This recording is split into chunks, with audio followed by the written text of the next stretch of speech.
войска, и танки наши быстрые, и наши люди мужества полны. В строю стоят советские танкисты, своей великой родины сыны. Гремя огнем, сверкая блеском стали, пойдут машины в яростный поход.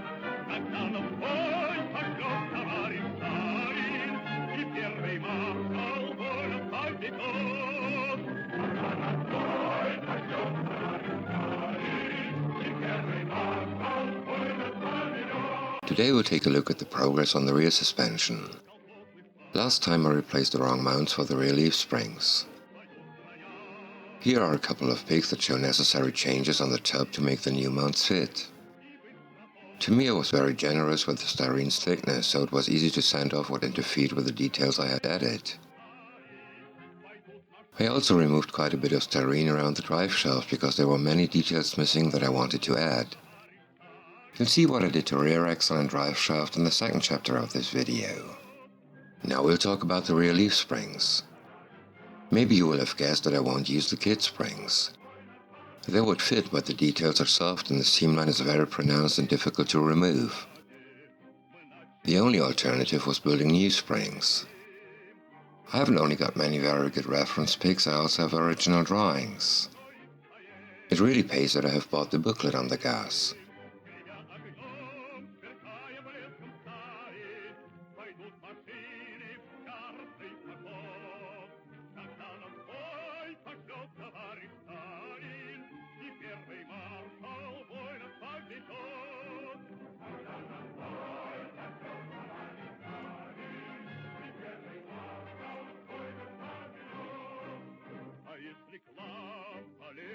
Don't let the altered drive shaft distract you. You'll see and hear all about it soon. These are the saddles.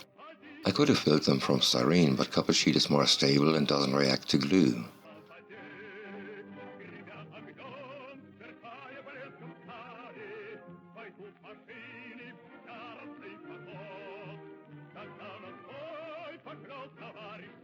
Here we have the U-bolts that go around the axle and hold the leaf springs in place. Thin rings of tubing were used as bolts. I never had bigger problems with attaching parts with CA glue before. They just didn't want to stick. In the end I succeeded, but it was nerve-wracking. In the meantime I bought epoxy glue for heavy-duty assemblies, but at that time I was limited to CA glue. And since it was so difficult to put these parts together, I won't correct the mistake I made with gluing the saddles onto the spring's bases. Well, that's how I think about it now, but who knows. I'll have to build 2 more saddles and they'll be attached where they belong. I drilled out the axle's locator hose completely because I need more stability for this part of the build. The new locator pins will rather be locator rods.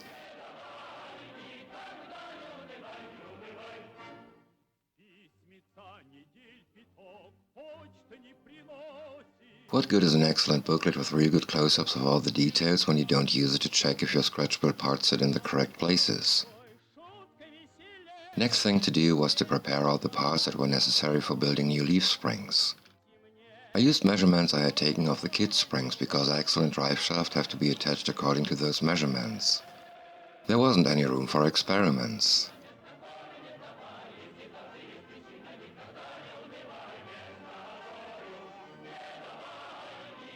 These parts are the wrappers, the longest springs. They were built from copper sheet because the ends had to be bent into loops like on the actual parts. The loops are needed for attaching the leaf springs to the mounts I had built in the previous part of this series. Here we have one of the kit springs and all the parts I had made for the basic construction. The copper wire will serve as boss pins, and that's why all springs receive 0.6mm holes. This is how I bent the loops at the wrapper's ends. The copper strip was secured, leaving only the end open to work with. The drill bit was aligned with the bending line I had scored and then attached to the surface. The tools I used were the blade of a cheap hobby knife to lift the wrapper's ends, a sprue cutter to cut off the excess copper, and a pair of flat pliers to bend the end neatly around the drill bit. This was good enough for the purpose. Everything ready for assembly. Not too bad, but not really good either. I'll call this my first attempt and leave it at that. This was a bit frustrating, so I stopped working on the springs. Going on might have killed my mojo, especially since I didn't have a better idea at that point. I hope to have the final attempt done for the next part. We better take a look at the work on the rear axle now.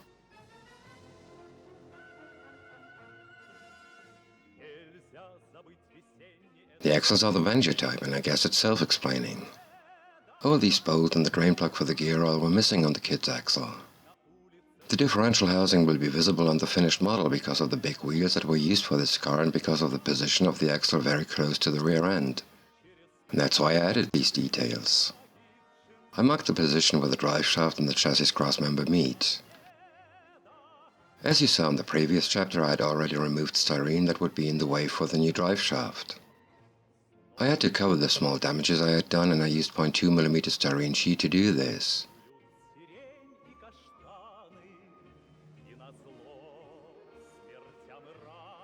I think it's plain to see where the covers would go.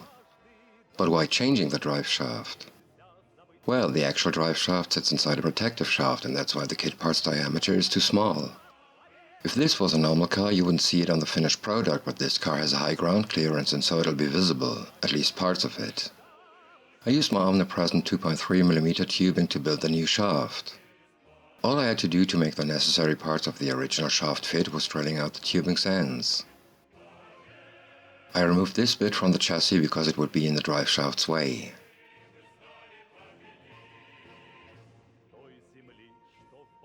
The protective shaft is flanged to the differential housing and the gearbox, so I made two flange assemblies from styrene sheets of different thickness.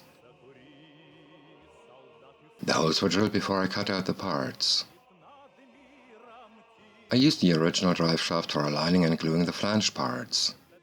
In this case I used Tamiya extra thin because I wanted the 0.2mm styrene to melt a bit. Usually I prefer CA glue for assembling parts of this very thin styrene. While I allowed the flanges to cure, I drilled 12 holes on either side into the vertical edges of the differential housing. The copper wire was used to replicate the bolts.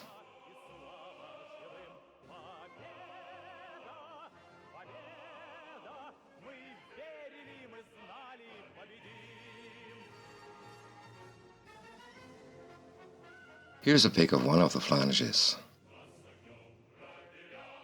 I cut off the kit's drive shaft and drilled a matching hole into the differential housing.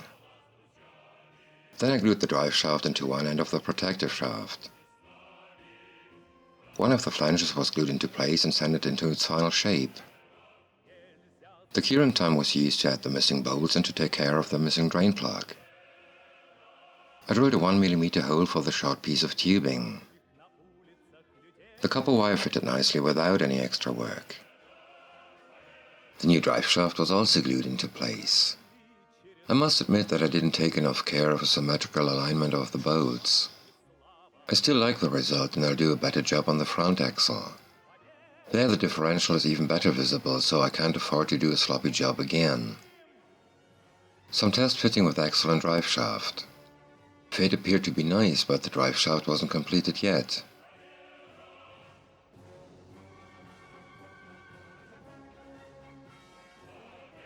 In the previous part I had built the rear shock absorbers.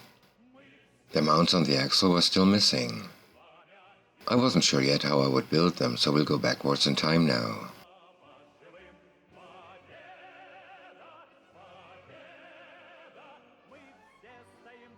I decided to use copper sheet and wire for these parts.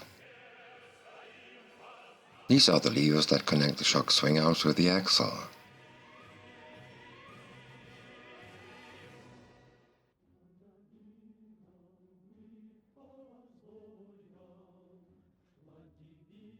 Here's some dry fitting. The levers will be hinged to the mounts on the axle. Building these mounts wasn't as simple as I had wished and hoped. I started with outlining the shape on a piece of copper sheet. Then I marked the centers of the holes I had to drill.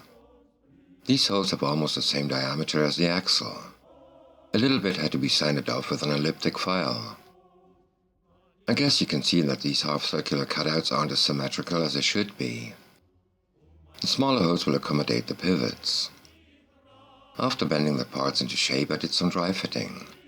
That wasn't easy at all because there wasn't anything to keep the mounts in place, and that's why you see them sitting on the axle in a very strange way. Then I attached the levers to the mounts. I used 0.6mm copper wire as pivots. They don't look too bad, but dry fitting revealed the problem. How would I glue them onto the axle?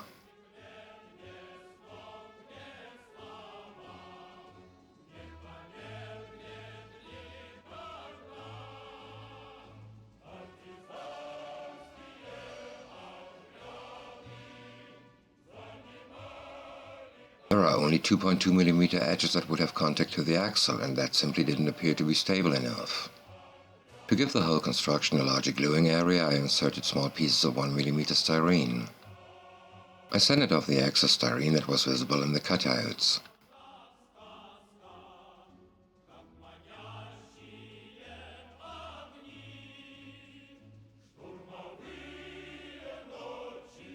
And then I took another look at the reference pics and I saw that the mounts were way too big.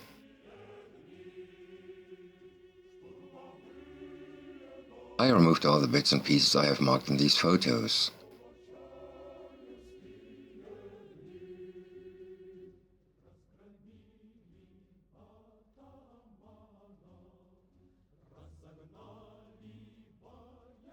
Now the mounts were smaller and looked better. We'll talk about them again in the next part of this series.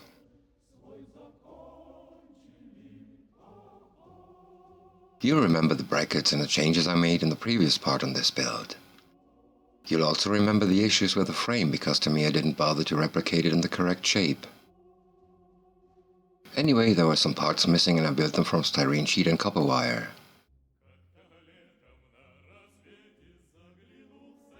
If you should ask why I used a 0.4mm drill bit for the holes that were meant to accommodate 0.3mm wire, here's the answer. I had killed my last 0.3mm drill bit while working on something else. I didn't have any 0.35 drill bits either, so I just used the next size. I put some masking tape on the underside of the styrene to prevent the CA glue from seeping through.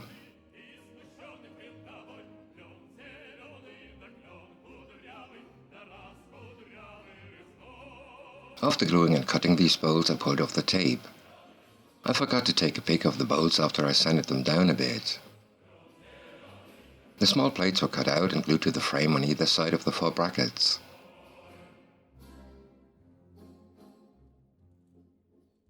And since I mentioned the mistake Tamiya made with the exhaust muffler in the previous part, I wanted to show you the correct place for it. It sits inside the front right wheel well, perpendicular to the chassis and close to the frame's upper edge. A couple of pieces I'll have to build in one of the next parts, but now for bigger changes.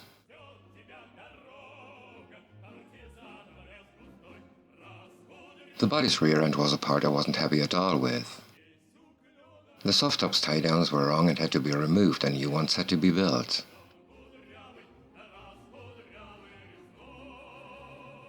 The area where they would go had a sink mark along the complete width of the part. The locator pin for the spare wheel was another issue, but you'll see what I mean in a couple of minutes. I couldn't be bothered with changing the kit's part because the work that had to be done wasn't worth it. I decided to build a complete new rear end. All measurements were taken and transferred to the styrene sheet I had chosen for the new part.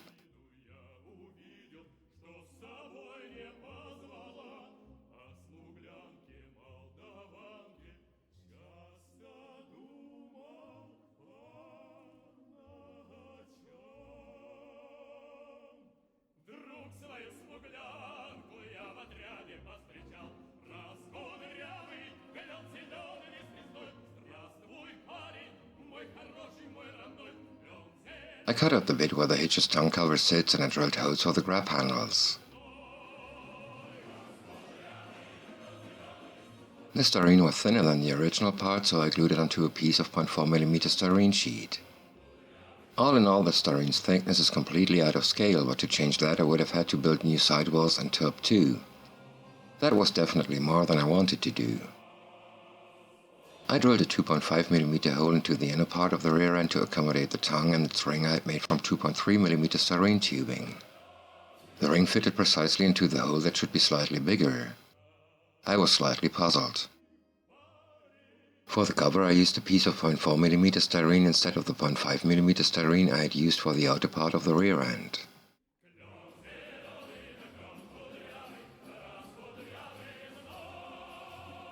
It took me a couple of attempts until I realized that it was a silly idea to drill the 1.5mm hole before the cover was glued into place.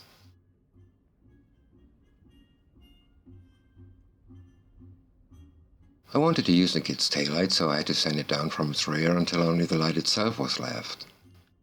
A perfect task for my sanding board. I pressed the light down with the index of my right hand and worked in 8-shaped motions. That way you avoid uneven sanding. Here's the taillight.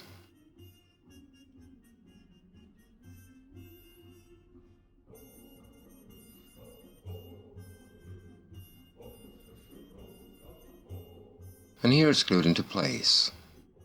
Maybe I shouldn't have used Revell contactor this time. Even a tiny drop was too much, and I squeezed it out between the taillight and the rear end on one single spot. To flatten out the excess glue, I used what I should have used in the first place, Tamiya Extra Thin. I don't use it very often, but in this case it would have been the better choice. Thanks to the Tamiya glue, I was able to sand off the excess glue after curing. Then I glued a strip of styrene to the upper edge to represent the body's rim. The strip was longer than necessary because I used these tweezers to hold the strip. To hold it evenly on the cutting mat, I weighted the tweezers tips with a tool that was heavy enough.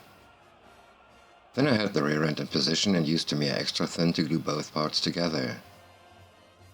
Here you can see that I had sanded off the excess glue. The part will be cleaned with alcohol before painting. I wanted to use the grab handle's original ends. I cut them off and glued them into place with Tamiya Extra Thin. Here's the new rear end.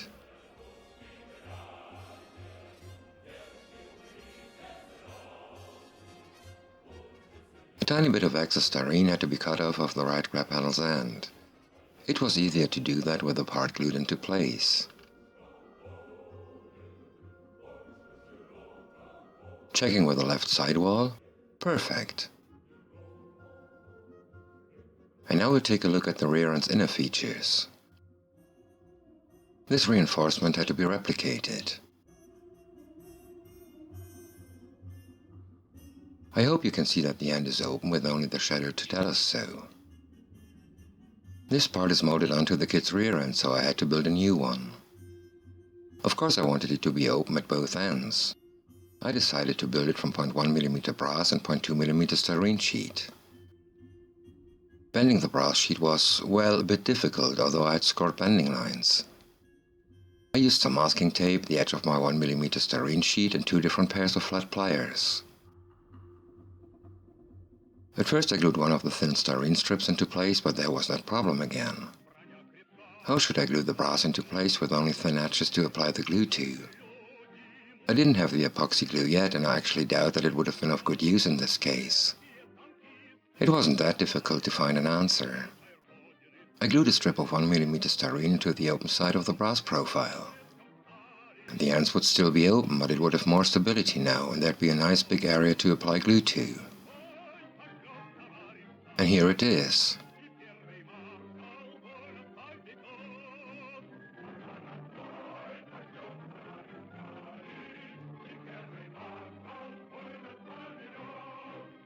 The tiny gap was filled with liquid CA glue.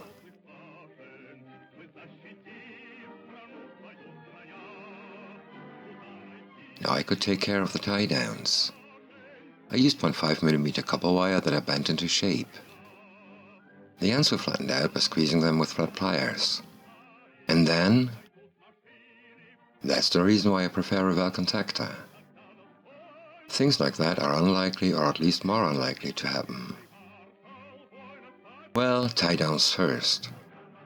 I wasn't able to make 4 of them that were identical enough to be used on the rear end. I decided to make them from 0.2mm copper sheet because the actual tie downs are flat anyway. I bent the strip of copper over this strip of styrene.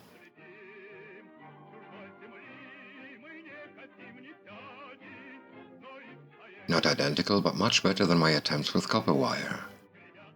2 would be blocked from view by the spare wheel, so I chose the best 2 for the left side of the rear end. It was one of the very few times I was defeated by the carpet monster, and so I had to build new ends for the grab handles. I used tiny pieces of 0.1mm brass sheet, 0.2mm styrene sheet, and finally 0.5mm copper wire to represent the bowls.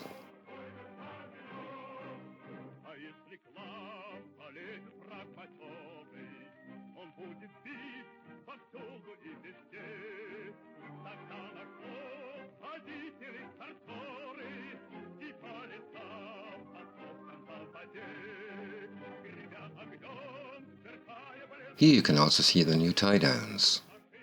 I'm sure you see and understand what I did without many words.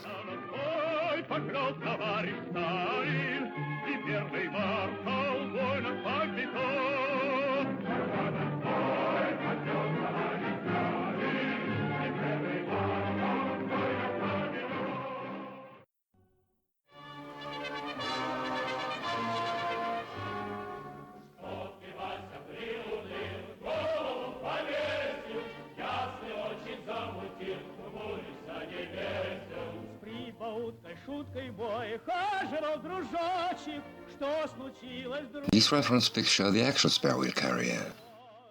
It hasn't much in common with the locator pin on the kit's rear end. The wheel would sit too close to the rear end. This chapter is about changing the carrier and adapting the spare wheel to the new carrier.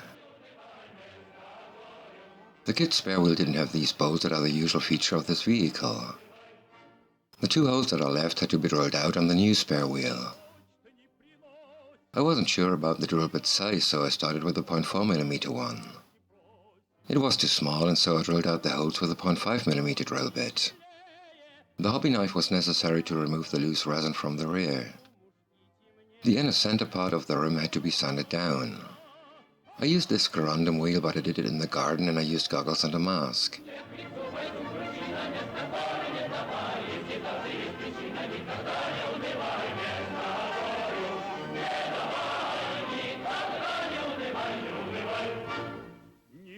Хочет написать, значит, позабыла, значит, надо понимать, вовсе не любит. I found out that I didn't remove enough later, so I had to repeat the job.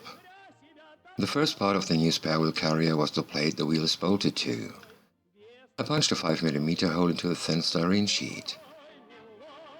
Then I cut off the original locator pin because I wanted to use it. It has a matching diameter for the spare wheel. Then I assembled the pin and this circle of 0.4mm styrene.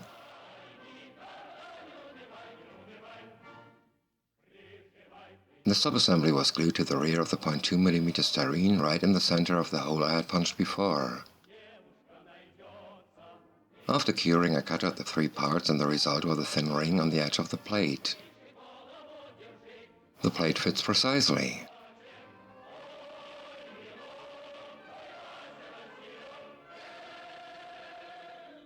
Last thing to do was adding another circle of 0.2mm styrene to the back of the plate. Well, one last thing was still missing, but you'll see it in a couple of minutes.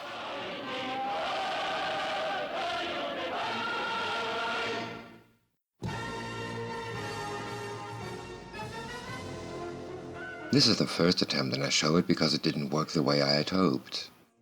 There's no use in hiding mistakes or the process of trial and error. I learn more by making mistakes than from anything or anybody else. I outlined the carrier's shape, or what I thought the shape was, on the copper sheet. The bending lines were scored too, so I cut out the part. At first I bent the top and its small attachment areas into shape. I had to adjust it several times, and I guess it was once too often. The part snapped off. Then I bent the other parts, and since I didn't like the result and took another closer look at the reference pics, I decided to do the carrier all over again.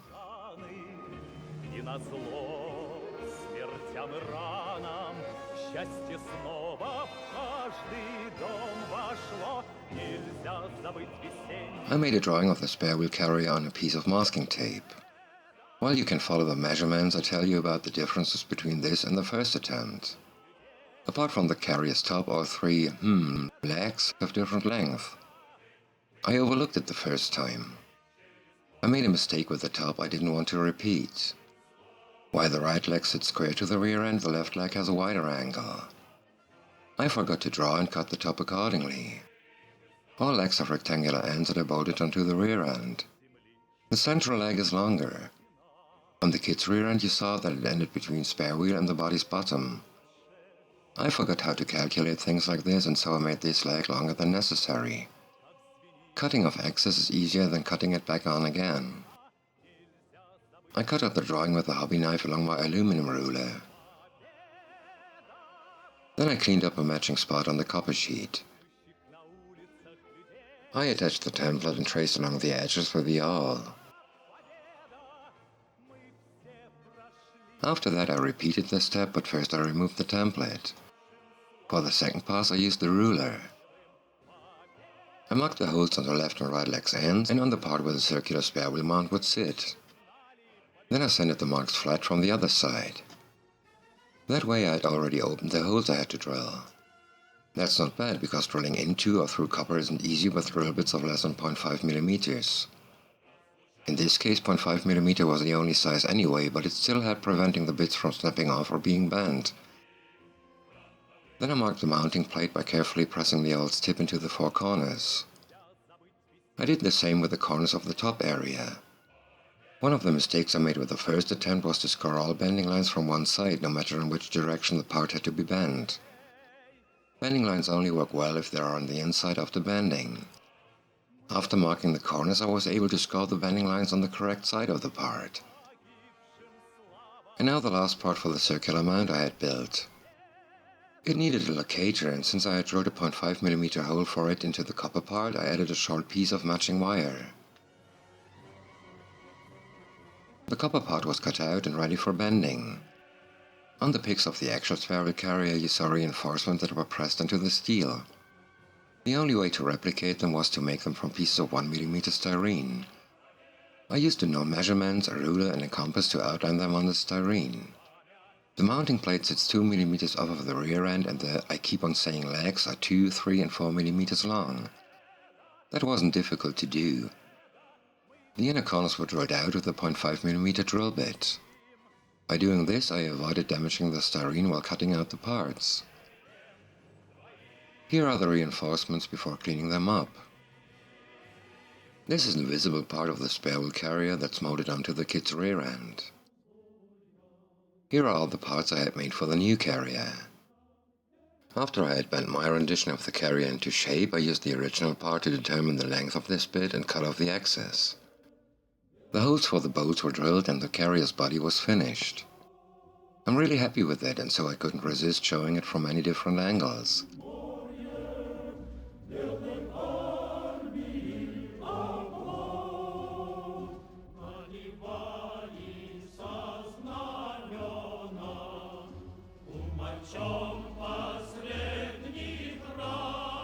And how did I attach the carrier in its correct position? Quite simple. I drilled a tiny bit into the center of the old locator pin's position that I had marked on the new rear end. Then I used a piece of 0.5 mm copper wire that I had pushed through the hole in the mounting plate. The wire's end was put into the shallow hole, and now it was easy to align the carrier properly. Liquid CA glue was used to attach the copper part to the new rear end. Its capillary action made for an even distribution of glue between the two parts. I used 0.5 mm copper wire to replicate the bolts. The wire was cut to length after the glue had cured. After that I attached the styrene reinforcements and sanded them into their final shape.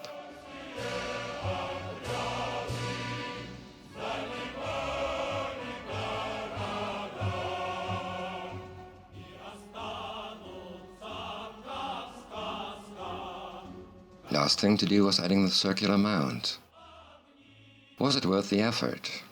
Most of it will be hidden behind the spare wheel. Again, was it worth it? My answer is yes, because it's a real improvement compared to the old locator pin. The spare wheel will sit in its correct position, the tie downs will be visible from above, and bits of the new carrier will be visible too. Are there less complicated ways to build it? Well, I'm sure there are, but I wasn't looking for the easiest way. I wanted to come as close to the actual part as possible with the rather primitive tools I use. The distance between rear end and spare wheel still isn't correct, but that can be fixed by removing some excess resin. These wheels are made for the Tamiya kit, so there's more resin on the rims inside than you need for the spare wheel carrier.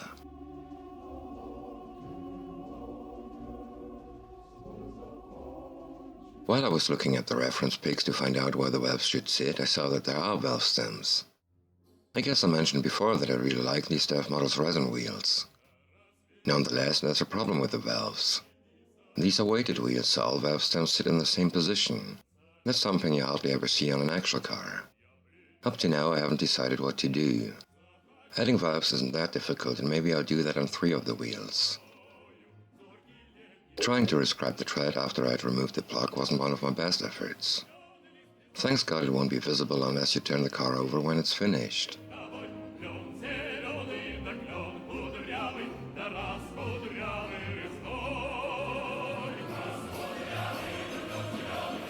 Let me talk about the front seats now. While I do this, you can take a look at pics of the actual seats and their features. There are several reasons for building new ones. The first reason is a second fuel tank under the driver's seat I had added. Changing the original seat was no option. I had to remove the giant locators from the floor panel. The seat's frame didn't fit on top of the tank because the right front leg is longer than the left one. The necessity of building a new driver's seat made clear that the passenger seat couldn't be used either. The seats would have looked too different. Reason number 3 are the kids' backrests. They have real bad and difficult to remove ejector pin marks right in the center. These are typical issues. You'll find things like this on all 40-year-old kits by all manufacturers. I wouldn't say that it's impossible to fill and sand these marks, but it's a tedious job. You must make your own decision on how to handle it. I decided to make new seats even if it should take several attempts. I used 1mm copper wire to build new frames. The kit seats were used as template for bending the frames into shape. In the first video on this build I explained how I flatten out copper wire. I won't bore you with explaining it again.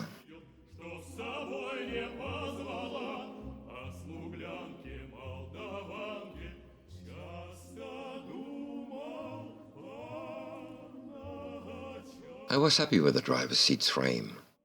I didn't expect to come this close with my first attempt. Not perfect, but I was quite sure that I could use it.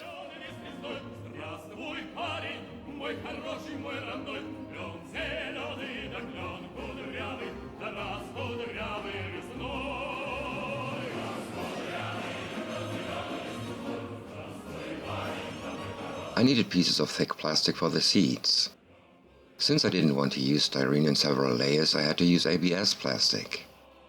It can't be glued with plastic cement, but CA glue works very well. Plastic weld is the best choice, but it's very expensive and CA glue is good enough for what I use it for. The seats had to be sanded into shape. First thing to do was giving the 4 corners a rounded shape. That was the easiest and quickest part of the job.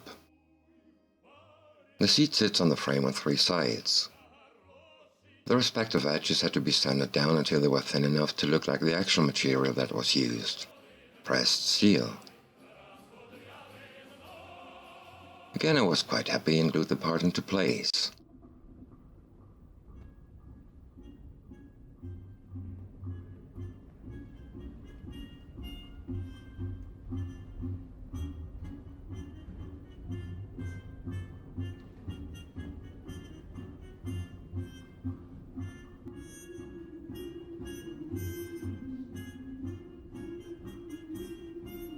Here you see that the actual left front leg and the main frame are 2 parts.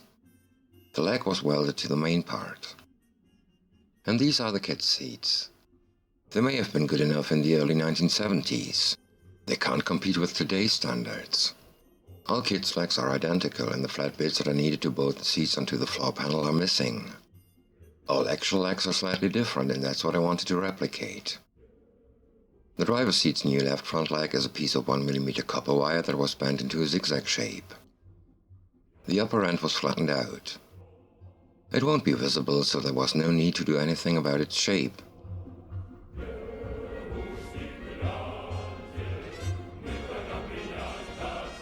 It was big enough for a strong bond after it was glued to the seat's underside.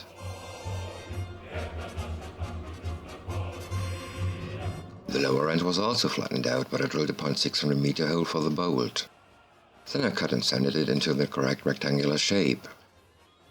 After test fitting with tub and fuel tank, I saw that the right front leg had to be changed.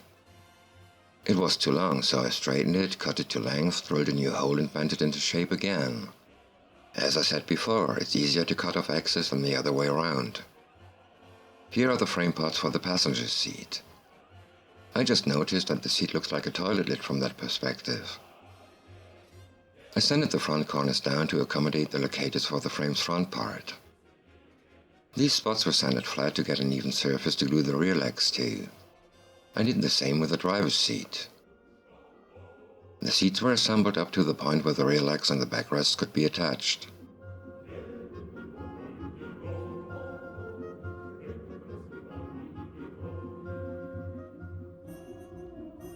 In my opinion, the rear legs are the most tedious part.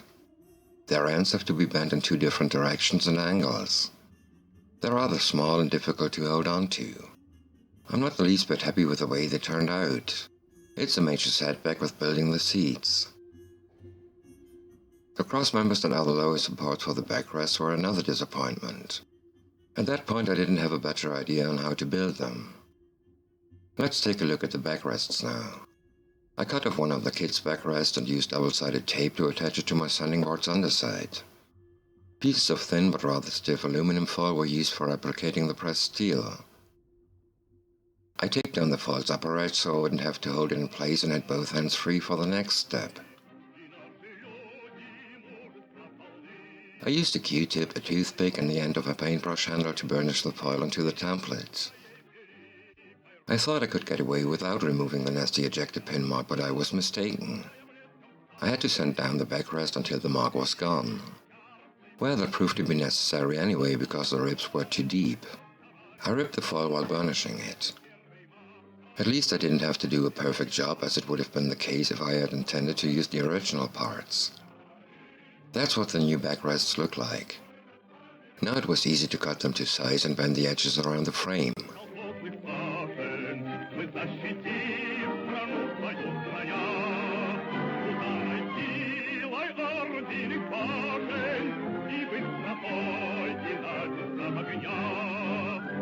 Here's where the cross members should sit.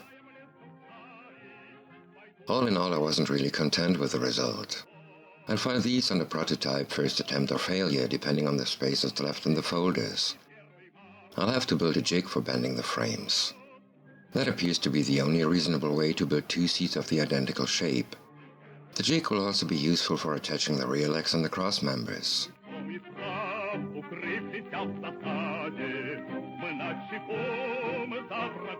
Again, I had to correct the open box inside the right rear wheel well. Actually, the small lock, that is. It had to be turned around. Right side wall and rear end were in the way for the position I had chosen. No big deal, but more proof why test fitting is one of the most important things to do in scale modeling. The previous video on this build was released about a month ago. I received a couple of new kits I wanted to show you.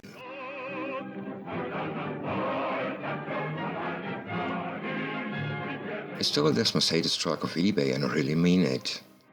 It was sold by an online shop and it was so cheap that I could afford to buy the next kit too. I stayed within my monthly budget of €30. It's a reboxing of the ICM Opel Blitz. The first look inside the box gave me the impression that it's a very nice kit. Last year I bought the IBG's Camel Pioneer SV2S heavy breakdown tractor. Up to now I didn't do more than opening the box to look at the sprues and read the instructions now and then. I was waiting for this little gem, the Thunder model kit of the same vehicle. I will do an inbox review in which I'll compare both kits part by part. That won't be possible for all parts. The TM kit has about 150 more styrene parts than the IBG kit. And the winner is? Well, let's see.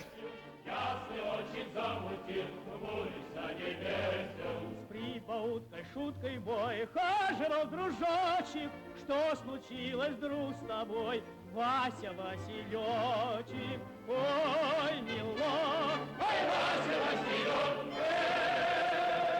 не придумай, что мужчина без такой не давай, ведь не кажи, причина никогда не унывай, без тобою, не давай, никогда не унывай, That's all, folks. Приносит, понимаешь ли, браток, сердце ласки просит. Бить врага вопрос другой, шутка веселее. Нет письма, дорогой, думай.